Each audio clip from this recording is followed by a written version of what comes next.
US President Donald Trump has departed for the NATO summit in Turkey, where he is expected to discuss restoring Turkey's access to that F-35 stealth fighter program.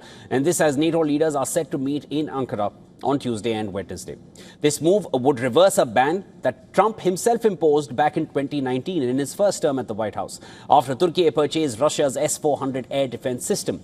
Now, at the time, this was the reasoning given by Washington. They argued that the Russian missile system, the S-400, would compromise the US F-35's stealth technology and intelligence capabilities. US officials say that Trump is expected to discuss this proposal again with Turkish President Erdogan during their bilateral meeting. Yet, Israeli Prime Minister Netanyahu urged the US not to provide Turkey with F-35 fighter jets, warning that the move could alter the balance in West Asia. I don't think they should be given F-35s or the engines for their fighter jets, because that'll upset the power balance in the Middle East, which is ultimately guaranteed by Israeli air superiority and also by, I think, by America's posture in the Middle East.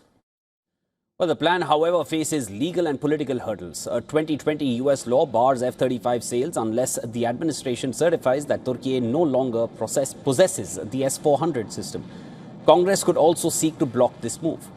The annual summit in Ankara will bring leaders of NATO's 32 member states together. It is expected to focus on boosting defense spending, strengthening NATO's military posture, ensuring broader European security, and maintaining support for Ukraine amid its war with Russia.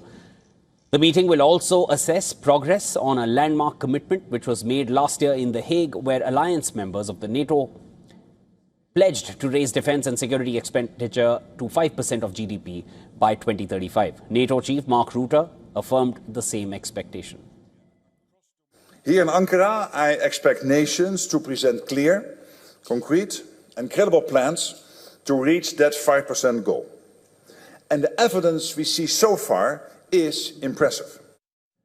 And our US correspondent Susan Tehrani sent us more details in this next report.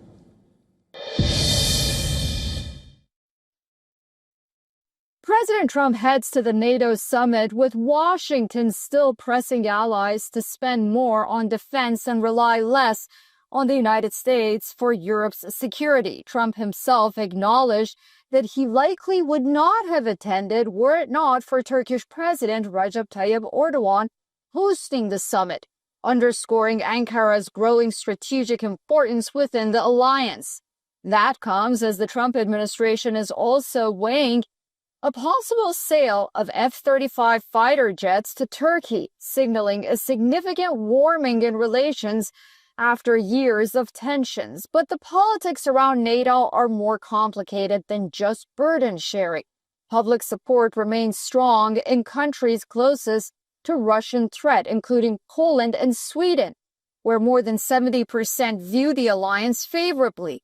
Yet Pew's latest survey also shows support slipping in places like France, Italy, and here in the United States. So the challenge for NATO leaders is twofold: build up military capacity for Ukraine against Russia and wider regional threats, while also convincing voters at home that the alliance is still worth the cost.